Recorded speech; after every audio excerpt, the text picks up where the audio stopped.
Oke, assalamualaikum semuanya. Selamat datang buat kawan yang baru dan selamat berjumpa kembali buat kawan setia Boma.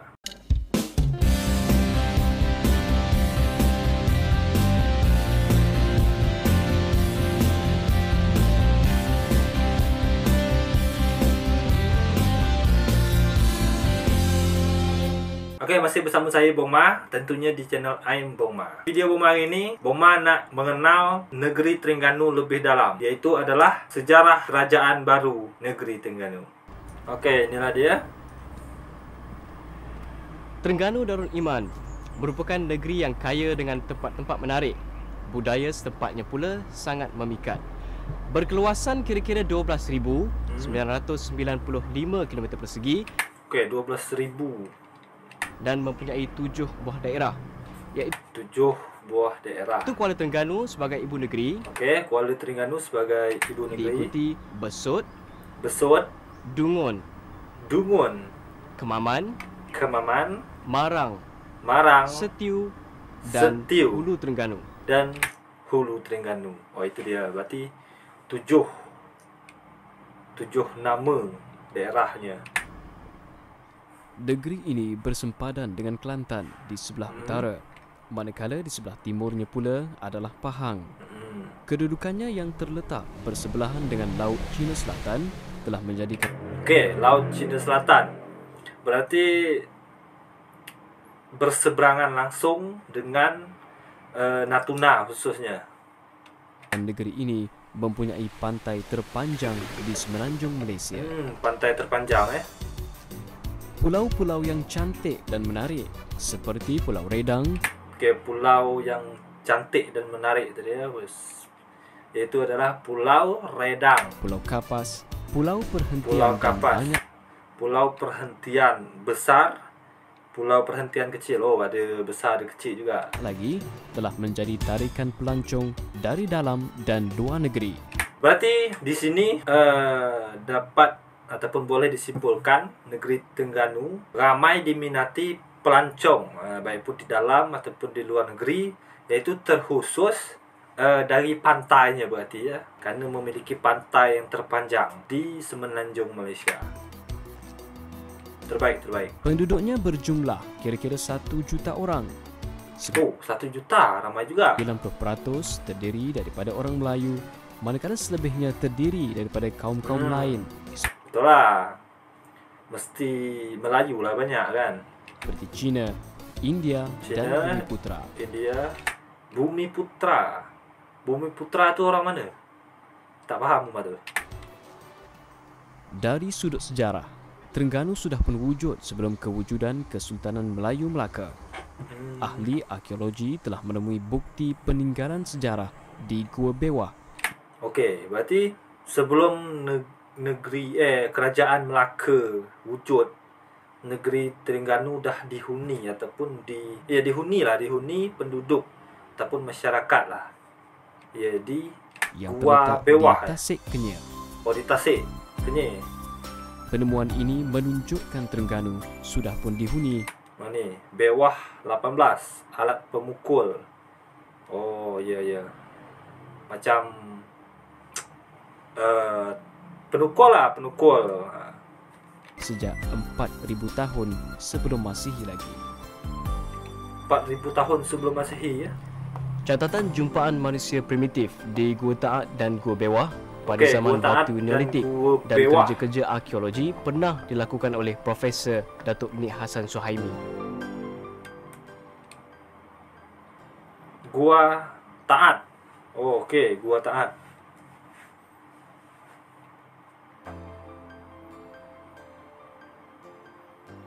Gendang Dongson. Oh, ni macam tempayan. Oh, tembikar, serpihan tembikar. Ya. Asal usul nama Terengganu. Ni asal usul nama Terengganu. Menarik ni. Seperti yang dinyatakan oleh Sultan Umar, bermula dengan sebutan Taring Anu, iaitu Anu merujuk sebutan bagi seekor harimau. Okey. Berdasarkan catatan Cina, Wang Taiwan, Terengganu sudah pun wujud sebagai sebuah negeri sejak tahun 1386 Masihi. Berdasarkan catatan inilah, nama Terengganu disebut sebagai Tong Yanong Tong Yanong. Okey, berarti negeri Terengganu berasal dari perkataan gigi anu. Berarti gigi anu, taring anu. Anu tu yang bermakna harimau ataupun singa tu dia. Okey. Atau Teng Yanong. Oh, ada dua, Teng Yanong. Oh, tadi Cina dan apa tadi ya? Oh ya, Teng. Faham. Pedagang-pedagang India yang berbahasa Tamil. Yang berbahasa Tamilnya bermakna... Ni siapa ni? Datuk Rashid Hamad, kurator Museum Terengganu. Oh, okey. Ada satu perkataan Terenggani. Terenggani ni kalau dalam bahasa Melayu kita terjemuh daripada kata Tamil bermakna tanah yang berbukit bukau. Oh, Terenggani. Berarti tanah yang berbukit-bukit lah ya. Tanah tinggi yang bukit bukau. Itulah akhirnya menjadi Terengganu. Terengganu. Oh, asal mula nama Terengganu tu awal itu Terenggani. Okey. Selain itu, kisah asal nama Terengganu ini melibatkan penduduk luar Terengganu, iaitu penduduk Kelantan dan Pahang. Oh, ada terlibat juga ya. Dikaitkan dengan peristiwa beberapa orang pelayar Kelantan tiba di Kuala, kini dipanggil Kuala Terengganu, melihat pelangi di langit. Okey. Mereka menyatakan terang sungguh ganu di sini. Oh, terang sungguh ganu di sini. Apabila pulang ke Kelantan, mereka menyatakan di negeri jiran sungguh terang ganunya. Sungguh terang ganunya. Okey. Selain itu, terdapat juga kisah menyatakan yang taring anu berasal daripada sebatang taring sebesar gading gajah dijumpai di Pulau Duyung. Okey, berarti itulah tadi taring anu tadi. Menyembahkan taring itu dijumpa kepada raja di Pulau Duyung. Taring anu tuanku. Dengan itu, kuala sungai itu disebut sebagai Kuala Sungai Taring Anu. Okey, Kuala Sungai Taring Anu. Bertukar dari Taring Anu menjadi Kuala Sungai Terengganu. Sebuah kisah lagi berkait dengan sungai yang bernama Sungai Terengan dan Sungai Kerbat. Okey, Sungai Terengan. Pada zaman silam sudah ada penduduk di sini. Mereka berulang-alik menggunakan kedua-dua sungai ini. Oleh itu, jika mereka bertolak dari Kuala Terengan, mereka akan menggunakan sama ada Sungai Terengan atau Sungai Kerbat. Jika ada di antara mereka bertanya, hendak ke mana? Mereka akan menjawab, sama ada ke Terengan ni atau Terengan nu. Oh, okey. Berarti terjadinya peristiwa ulang-alik masyarakat dari Sungai Terengganu ini tadi. Jadi ketika ditanya nak ke mana, maka dia orang menjawab nak ke Terengganu ataupun Terengganu. Oh, itu asal mulanya. Dengan itu, lama kelamaan muncullah Terengganu. Okey, Terengganu. Menarik.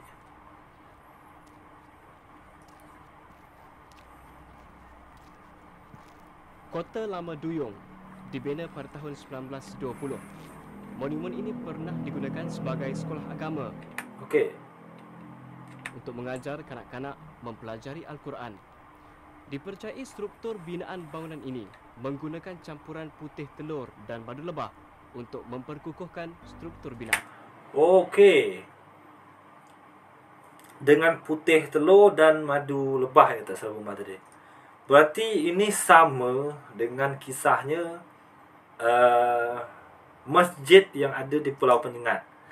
Masjid Pulau Penyengat itu kan dibuat dari putih telur juga. Intinya macam itulah. Dan catnya dulu itu terbuat dari kuning telur. Kuning telur itu diaduk entah apa macam campuran semacam Buma pun tak faham juga kan. Intinya bahan utamanya itu adalah kuning telur. Berarti berasal dari telur. Itu berarti bahan-bahan orang-orang dulu lah ya. Orang-orang dulu membuat bangunan ataupun mewarnai bangunannya. Menarik. Hanya.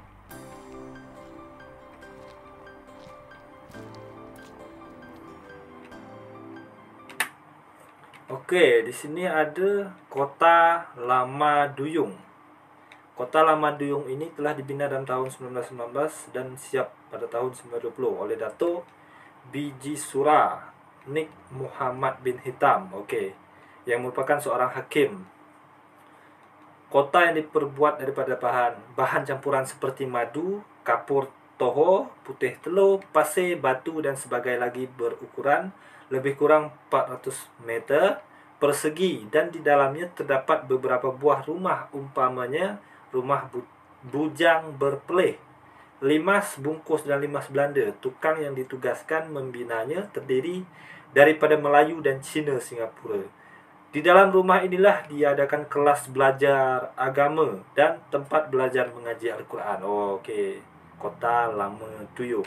Sejarah Kesultanan Melayu Terengganu hanya bermula pada tahun 1700. Okey, ini sejarah Sultan Tuan Zainal Abidin Paduka Maharaja menjadi Sultan Terengganu I, Sultan Zainal Abidin I, dipertuan di Johor tahun 1089 Hijriah atau 1678 Masehi, menaiki tahta kerajaan Terengganu tahun 1708 Masehi. Nang Rugayah Patani II Cepuan anak Wan Ismail Datu mangkat tahun 1138 Hijriah atau 1733 Masehi. Makamnya di Bukit Keledang, Kuala Terengganu. Okey. 24. Sultan Zainal Abidin. Oh, ini yang tadi. Baginda adalah putra Tuan Habib Abdul Majid Bendahara Seri Maharaja Johor dan berketurunan Tun Hasan Temenggung, anak Bendahara Seri Maharaja Melaka yang ke-8. Sultan Zainal Abidin dipercayai diputrakan pada tahun 1677 Masehi. Terdapat dua versi mengenai Sultan Terengganu yang pertama pada waktu itu ialah Sultan Zainal. Okey, terdapat dua versi mengenai pelantikan baginda sebagai Sultan Terengganu. Menurut catatan lama mengatakan Sultan Zainal Abidin telah dilantik oleh Nang Chayang, pemerintah Patani, dengan menghadiahkan pedang dan sebilah keris panjang sebagai alat kebesaran diraja. Manakala satu versi lagi mengatakan baginda dilantik oleh Raja Tua Bugis yang dikenali sebagai Daing Menambun. Okey, menurut cerita lama, Tuan Buan iaitu anak orang kaya Seri Wangsa dilantik sebagai Menteri Besar dan Wan Iman Mahmud sebagai Kadi Besar. Sultan Zainal Abidin telah ditabalkan sebagai Sultan di Tanjung Baru, Kuala Berang pada tahun 1726. Setelah beberapa lama menetap di situ, baginda berpindah pula ke Abidin. Kerajaan Terengganu muncul ke Langgar dan mendirikan kota Batang Mahang sehingga Buruk. Kemudian berpindah lagi ke Pulau Manis, seterusnya ke cabang 3 sampailah menetap di suatu tempat di Kuala Sungai yang dikenali sebagai Bukit Keledang dengan membina kota lama sehingga mangkat pada tahun 1733 Masehi. Jenazah baginda telah dimakamkan di atas Bukit Keledang, Kuala Terengganu dan terkenal dengan gelaran Marhum Bukit Nangka. Okey. sekitar tahun 1700. Oh, ini makam beliau ya. Tahun 1703. Dari segi kedatangan Islam di Terengganu, sebenarnya kalau kita lihat dari segi penguatkuasaan undang-undang Islam di Terengganu telah bermula pada abad yang ke-14, iaitu 1303 Masehi bersamaan dengan 702 Hijrah. Antara tempat menarik yang menjadi tarikan popular di Terengganu ialah Istana Maziah. Istana ini dibina pada tahun 1897 bagi menggantikan Istana Hijau yang terbakar pada waktu itu. Okey, Istana Maziah yang digantikan oleh Istana Hijau yang terbakar masa itu. Okey.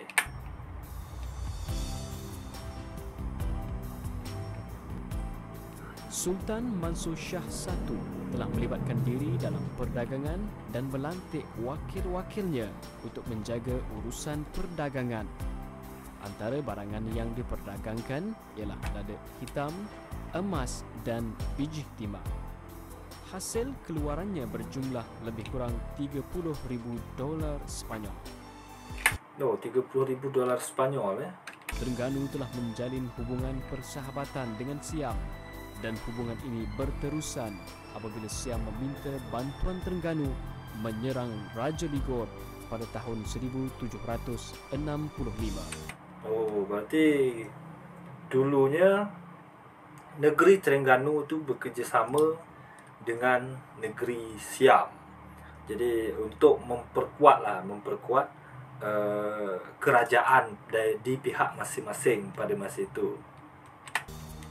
Permintaan itu dipersetujui oleh Sultan Mansur Shah I. Sultan Mansur Shah I telah menghantar bunga emas ke Siam sebagai tanda persahabatan. Namun begitu, pemerintah Siam menganggap pemberian bunga emas tersebut sebagai tanda Terengganu mengakui ketuanan Siam. Oh, okey. Berarti salah tafsir oleh negeri Siam. Okey.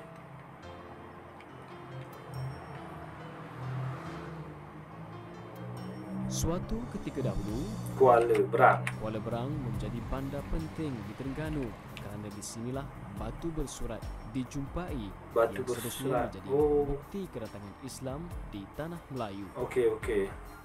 Batu yang bertarikh 1303 Masihi dikenal pasti 1103 Masihi. pertama dalam tulisan Jawi yang menyatakan Islam Oh, dengan adalah agama rasmi di Terengganu. tulisan Jawi ya.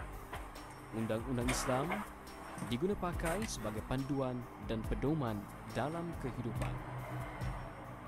Salah satu tempat bersejarah yang mesti dikunjungi ialah Kuala Berang. Kuala Di Berang. sini terdapat batu bersurat yang menunjukkan bukti awal kedatangan Islam di tanah Melayu. Batu yang bertarikh 1303 Masihi ini dikenal pasti sebagai inskripsi Melayu pertama dalam tulisan Jawi yang menyatakan Islam sebagai agama rasmi di Terengganu. Oh, okey. Undang-undang Islam telah diguna pakai pada waktu itu sebagai panduan dan pedoman dalam kehidupan masyarakat. Batu ni berarti yang menunjukkan bahawasanya negeri Terengganu adalah Islam. Macam tu.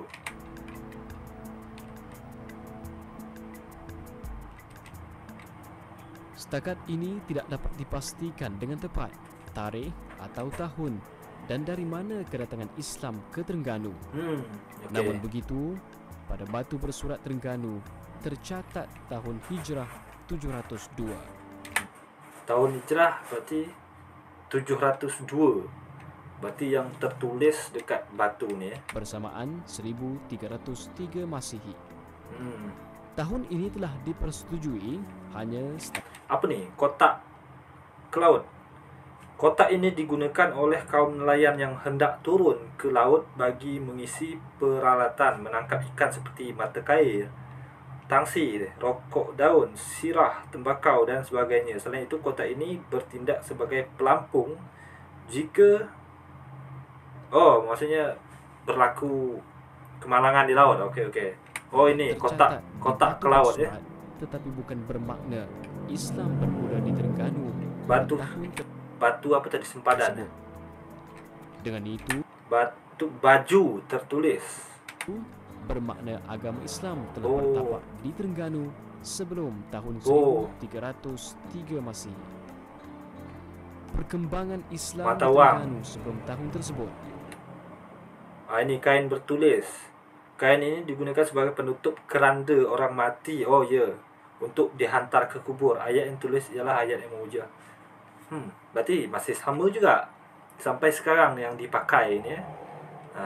Membolehkan penulis batu bersurat menulis Jawi dan golongan tertentu di Terengganu boleh membaca Jawi.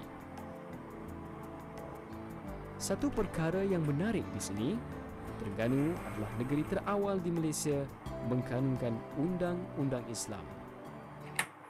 Okey, berarti negeri Terengganu adalah negeri pertama yang memakai undang-undang ataupun syariat. Undang-undang Islam. Dalam pada itu, terdapat bukti pada kurun ke-16, Syarif Muhammad Al-Baghdadi sudah berada di Kuala Berang. Kehadiran beliau ini sudah pasti ada kaitan dengan agama Islam dan perdagangan. Beliau meninggal dunia Oh, di ini Batu kubunya. Belah, Kuala Berang. Batu Belah, Kuala Berang. Oh, itu tadi ya yang dimaksudkan dengan Batu Belah. Keturunan beliau Abdul Malik bin Abdullah atau lebih dikenali dengan nama Tok Pulau Manis meneruskan kegiatan keagamaan di Terengganu. Tengka Halo. Ini apa ni? Setelah kira-kira 10 tahun menuntut di Mekah dan Madinah, di sekitar tahun 1690, Abdul Malik pulang ke Terengganu dan mengajar ilmu agama di Kuala Berang. Selain daripada penemuan batu bersurat di Kuala Berang, bukti bertapaknya Islam di Terengganu yang masih boleh kita lihat hingga ke hari ini ialah Masjid Abidin. Okey, Dahulunya Masjid masjid ini Abidin. mempunyai keunikan tersendiri, iaitu dibina tanpa menggunakan paku. Oh, okey. Tanpa memakai paku Macam mana cara buat dia tu? Sultan Umar merupakan seorang raja yang berpegang Sultan kuat pada Umar. ajaran Islam. Terengganu adalah antara negeri yang terawal menerima pengaruh agama Islam. Negeri Bukti terawal, tempatan negeri pertama yang kali. menyokong kenyataan ini berdasarkan penemuan artifak pada abad ke-13. Oh, iaitu abad sebuah tembaga 13. purba yang bertulisan ayat Al-Quran dari Abad- surah Al-Kahfi tahun At-Taubah 1300 lah berarti. 652 Hijrah bersamaan 1254 Masihi.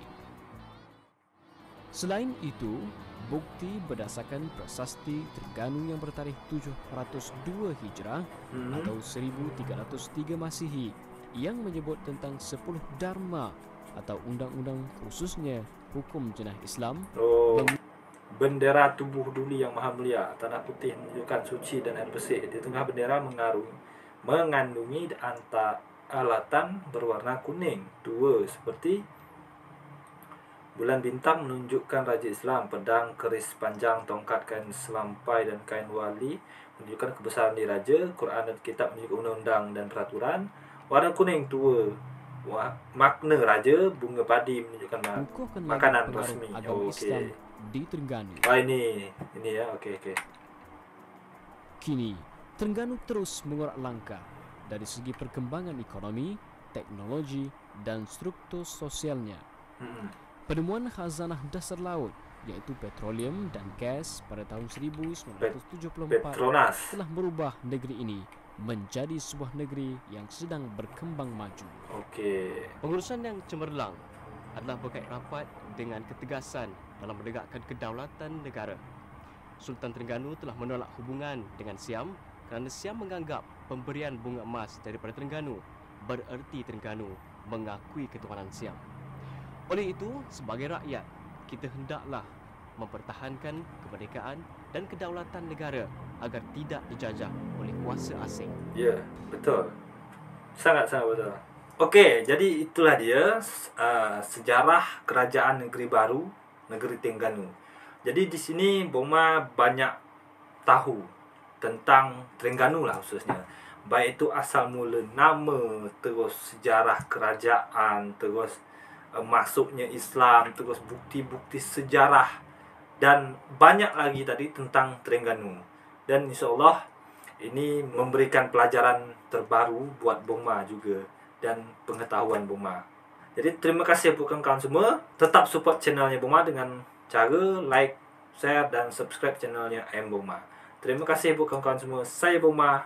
Assalamualaikum warahmatullahi wabarakatuh. Sampai jumpa.